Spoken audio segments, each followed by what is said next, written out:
Hey everybody, Dave Whitmarsh, CEO of Whitmarsh Consulting Group. Another podcast here. So today we're speaking with Francie Jain, and I had the privilege of speaking to her last week, and we planned on doing the podcast then, but I got sidetracked. She got sidetracked. Well, mostly me, and so we had to reschedule. So welcome, Francie. Thank you so much. It's a pleasure to be here. Yeah, we did have a nice chat. We covered all the, world's problems, I think.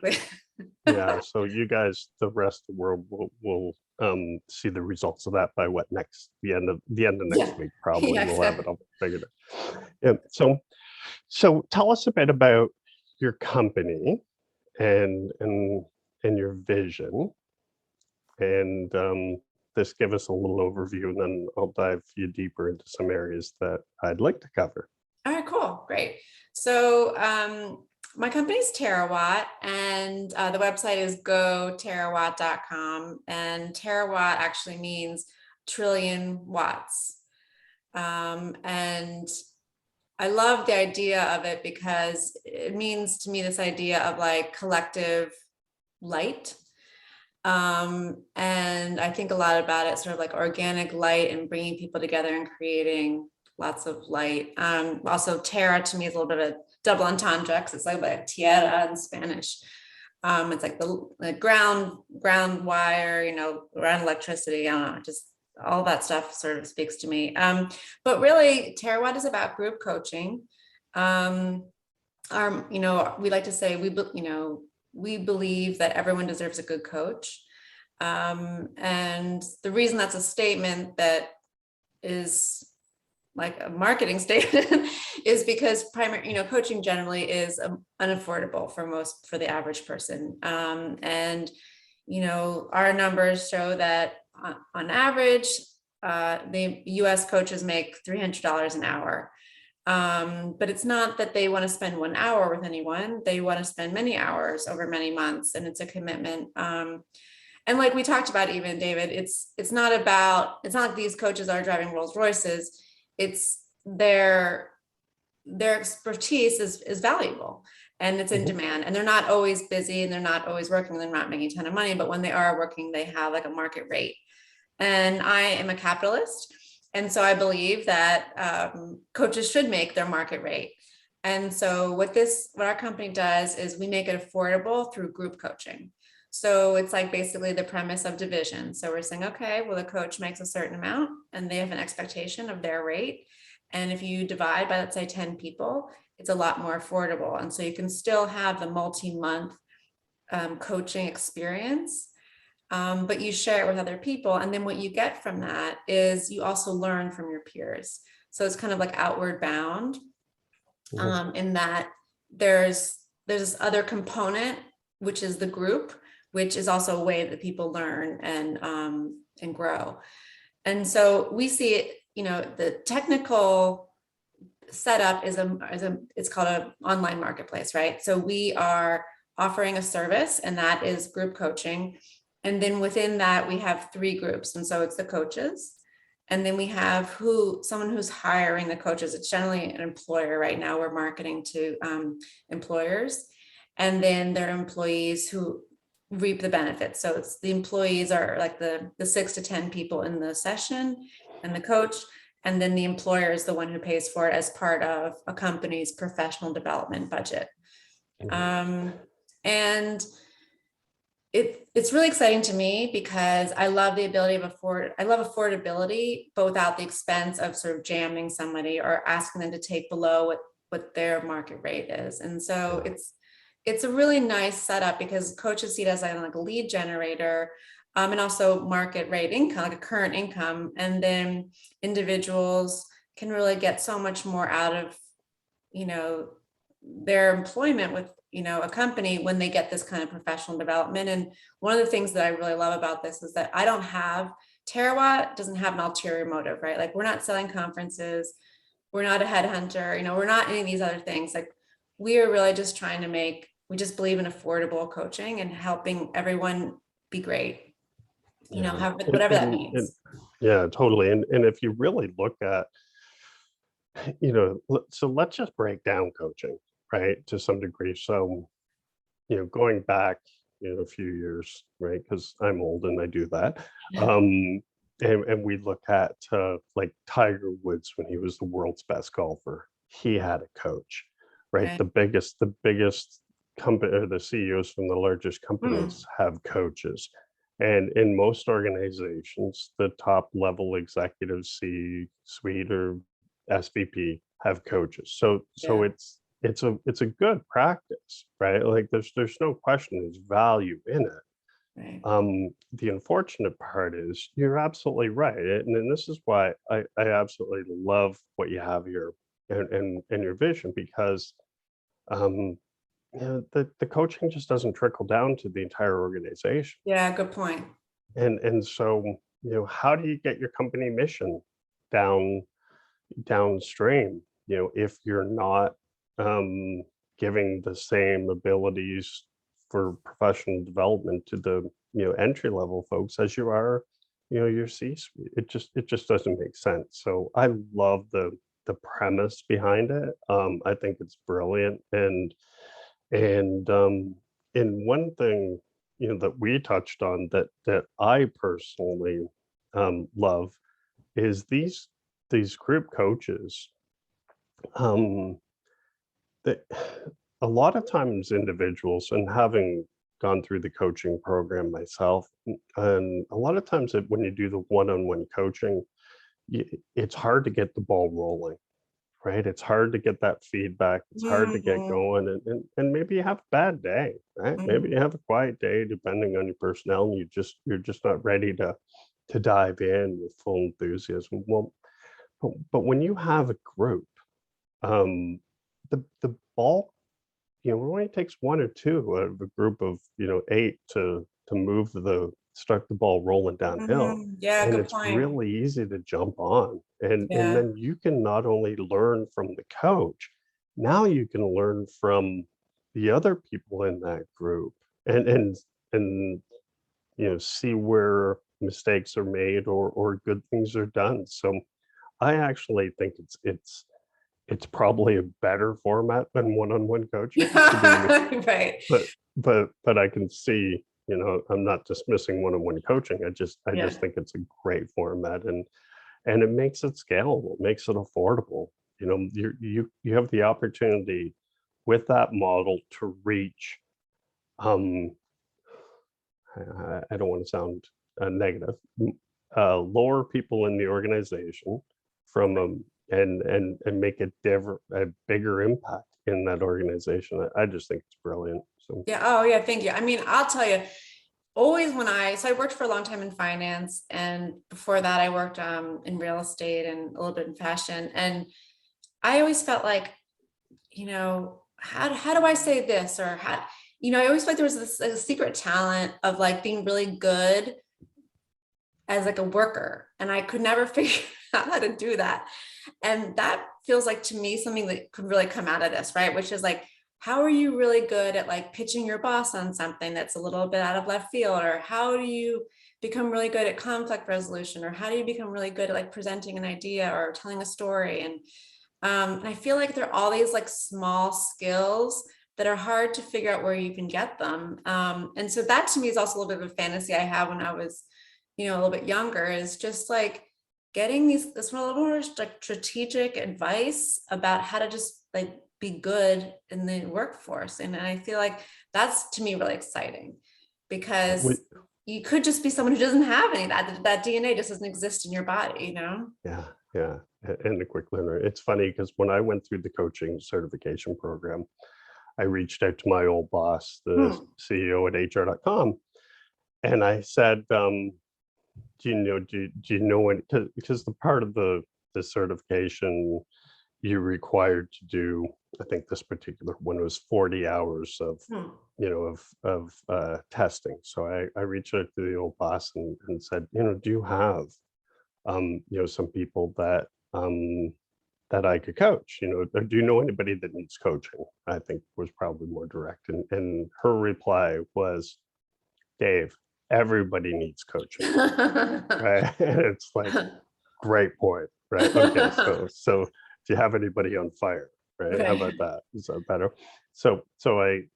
I'm just such a huge believer in it. Yeah. And then, anytime that you can do something that is good for people, it's good for business. And then if you can make it affordable, so the price tag isn't,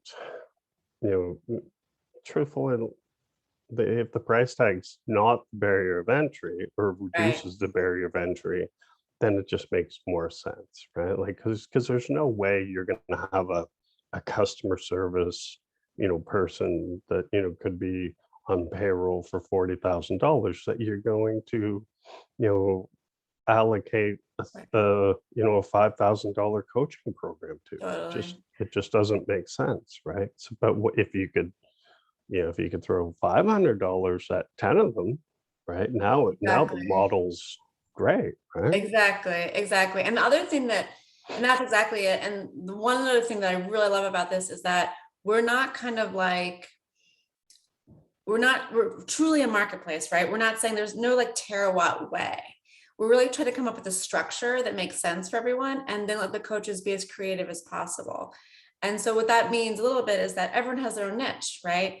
I just spoke to a super cool coach who's, I think, going to come on the platform, and she does a lot of public speaking and presenting, but her background is crazy cool. It was like she was an actress, and then she was learning like neuroscience, and then she combined them. And so it's this whole thing about like, how do you connect to your body and what can you do to like, effectively convey your ideas. I mean, like, it's great. It like gives me goosebumps. Like, all the coaches are like that. They all have like super interesting backgrounds and everyone has their own little niche. And I love that because I don't want to be like overriding Wizard of Oz, telling everyone like, this is the thing we should all learn. Like, you can pick what you should learn, or the Yeah. company, the employer. And I think that makes it more interesting too. When you have different people teaching about leadership, you get a little bit of like a nugget with all sorts of different people, and you could kind of go forever, really. Yeah. Well, you mentioned real estate too. And Yeah. so most people buy the real estate because or sorry, sign up with an agent, other than family and friends, based off of recognition and Mm, somebody that they feel comfortable with. right. And when you go through that process, you there's an attraction based off of somebody's philosophy that Yeah, matches, right? totally. And by putting, matching Bob with Sally doesn't necessarily mean that chemistry is going to be there. And Exactly. so allowing people to sort of pick their, I almost said poison, but that's a horrible reference, but you know what I mean. But allowing people to Yeah. choose their destination, Yeah. really, in theory, should just mean, better results, right? Totally, exactly. And I think it's well, actually, this makes me think of this funny thing. When I had my daughter's 9 now, but when she was little, we had all these like a steady stream of different babysitters. And one was like, oh, actually, no, this is our nanny. We had it right. So she used to be a twins expert. So I hired this woman to be a nanny when I was like working full time in finance. And I would say to her, like, I don't know how you were a nanny for twins. Like, how does it even work? Like, I mean, aren't they all running in like two different directions? And she said, well, here's the thing with toddlers, you just have to give them a choice. So if you're crossing the street, you can say to them, either you can hold my hand or you can hold the stroller. And it works. They just pick one of the two and you kind of like can then move forward. And so I always think about that. And then I had an epiphany a little while later and I was like, and guess what? It also works with adults. Mhm. People want to have a choice, right? They don't want to be told like no way. They want to feel like this is my choice because I'm attracted to this or I'm drawn to this, whatever the thing is. And I think that's also part of this too, right? Which is I'm not all knowing and I'm not even a coach, right? I'm more just like a matchmaker. We talked about this before. Like I Mhm. just love connecting people and I love telling other people what makes this person great or what makes that person great. But I don't know like the best way for this for X or Z, right? So I really want people with niches to just be able to get out there and be marketed. So that's kind of Yeah. No, you're totally right. And my wife does that too, with our child, that, I'll say, what do you want to drink? And, literally the first thing that he says, is, oh, I want pop or soda, Coke, Yeah, right? exactly. And we don't even keep it in the house, but yeah, and yet that's his answer, right? And then I'm like, oh, we don't have that, and my wife will just like say, so do you want milk or do you want water, right? And he goes, well, Exactly. water, right? And Yeah, it's exactly. it's so true, right? So I was fascinated though, Mm, with a bit of your story, how you got into this, because it's totally not what I expected. So what made you think of yeah. this idea? Yeah. Okay. Wow. A good question. So this will take us down a rabbit hole, but so I guess it all started right when I was trying to understand this idea of like the net jobs lost in manufacturing. There've been some statistics thrown around, and that like in since 2000, there's been like just a giant net loss of manufacturing jobs in the States, and probably also Canada, probably North America, really. Um, and it was like there was a big argument: is it 5 million, is it 10 million, anyway? And like there've been many articles and papers about why this is, and anyway, I've sort of had really gone down this path trying to understand it, and then ultimately though, my takeaway was, wow, if I were in that industry, that would be really scary, right? Like, okay, maybe even generationally, like you could, Mhm. your parent, a father, a parent, or a grandfather could even, you could have, many people in your family could even be in an industry. So anyway, I was thinking about that, and I was thinking, wow, that would be so scary if that went away. But then I thought, oh, given the internet, there's got to be like so many places where they help you with like affordable career change, or something that just is like, all it is just helping you like just figure it out, right? And which that's also, by the way, a time when people really need a coach, right? It's like this career ending re-entry kind of thing. But anyway, side note, I'll talk about that later. But anyway, so I was thinking about it, and I kept putting in search terms, and I kept not being able to find what I was thinking about. I kept thinking like just a low cost, like place just to help you, and I couldn't believe it wasn't a thing. And then finally I thought, oh, I'm just going to build it because this really should exist. And I don't really know that much about it, but if no one's doing it, I'll do it because I believe in it. Mhm. And so it started as like a community, and I was targeting a bunch of different groups of people who were like career changers. And then I realized it wasn't really taking off. And I mean, that's like an understatement, but so I was Mhm. like, okay, but what I think would be really good is if we got a coach for these people, right? And like, but especially these like moms who are at home who are thinking about returning to the workforce, like they don't want to spend any money, like they can't go anywhere, like it's just going to be so hard to figure out a coach for them. And I thought, well, okay, what if we did like Zoom, and they split the cost, and then that way it's like it solves all their problems. Mhm. And so I reached out to a coach I knew, and I just sort of pitched on this idea. And before I really finished, she was like, yeah, I'd be happy to do that in a heartbeat. And then I had an epiphany that I hadn't thought about, which is like, yeah, like coaches need leads too. There's this other side to it. And then after I was thinking through that a little bit more, I realized, well, actually, this whole thing could just be a marketplace. And it really it's the same mission, right? Which is helping people just like be great at whatever they want to do. And I don't have to be a content person, because I'm not, I don't really know that much about coaching. I mean, now I do, but I think at one point I was thinking about having like, personality tests and all this cool stuff, but it turns out, people aren't interested in personality tests until a coach tells them they should take Yeah. one. So anyway, so that's how it all started, is just this idea of like, just to be independent, affordable provider of just becoming great. And so right now we're marketing to employers because there's a budget there for professional development, and actually also wellness, that also kind of Mhm. come into play. And then ultimately one day it would be incredible if we could also do it for individuals. It's just a little bit like herding cats. I mean, I think getting the group together is a little bit tricky, and then having the group, understand why coaching and pick the coach. And so it's a little bit more complicated to do it on the individual level, but ultimately the goal is really just the affordability, right? The affordability of Yeah. coaching, and the mission to make it easy and affordable. Well, and it's a huge part. It's a huge space. There's tons of budget, so you have lots of time to get your chunk of the market, and then you can figure out how to do it, from a B2C model. Yeah. So really, the way I see this, and you can correct me and tell me to hush anytime. So you need two things, right? So you are coach friendly. So if you're a coach and trainer, call Francie, have a conversation, and get in that marketplace, Yeah. right? So you're open to that, and then secondly, really, if you're a company or representing a company's spend in coaching, or an individual wants to champion or wave something new into the organization because you don't feel as if your company's, I don't want to say treating you right, but maybe not giving you the same support that you might have had at other companies or whatever, then feel free to again connect and see if there's an opportunity there to get an affordable coaching alternative into your organization.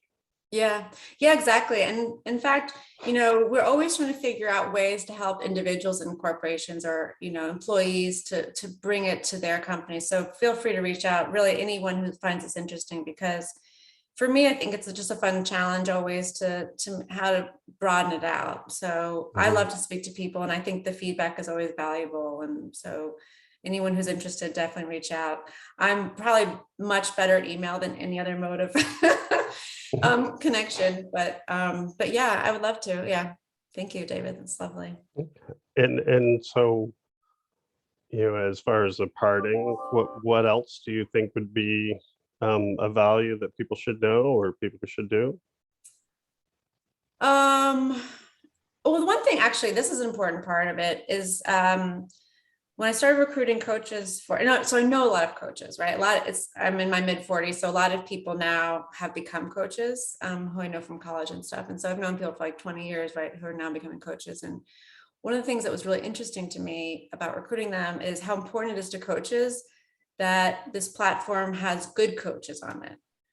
And Mm. so it's not just like we take every Tom, Dick, and Harry, but you know, the coaches that are on the platform have demonstrated really thoughtful niches, and they have content, and they teach for groups, and they are vetted by us, right? It's not just like we'll take anyone.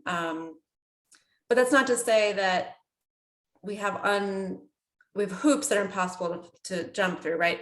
We really do want great people who just don't want to be doing their own marketing. That's kind of almost like the main thing, is that it's someone who has something really special to offer, who Mhm. just wants more work. And so I talk to really coaches all the time, and it's very rare actually that I turn someone down. It's almost because people don't reach out to me unless they're good. Do you know what I mean? Like the kind of charlatan kind of coach who promises the world, who doesn't deliver, they're just that's like not going to be the person who's going to reach out to me. But I think that it's just really important to know that like the vetting is strong, and like it's full of great people. And I always, it just makes me so happy because everyone's cool and interesting and has so much great stuff to share. Yeah, well, that's what when we had that conversation, I said it's funny that I spend more time in the coaching and training space than any other area of HR, just because the people are nice, right? Oh yeah, right, And true. they're all warm and motivational and great, Yeah, and I just find that I just go that way, right? Like a moth to a light. It's just so easy to do, right? yeah. So yeah, that's awesome. And although anybody that clicked on a link off a website will have ways to get a hold of Francie, but if people happen to download this, how might they reach you? Oh, probably the best really is just send me an email. So it's FJAIN Jane at goterawatt.com. And I'm very prolific on email. That's my my best Mhm. medium. And we're like a distributed workforce ourselves. So we're kind of all over the place. But I always have my phone, and I love to chat. And so then usually what I do is I kind of send like a Calendly link to people just to set up a time to speak. And that's how usually the conversations start. Wonderful. Well, this is great. I wish you continued success. I think you're onto something really cool. And the more people's lives we can change, the better, right? Awesome. Agreed. Thank you so much, David. It's a real pleasure. And I really, thank you for this opportunity. Perfect. Okay. Thanks, everybody.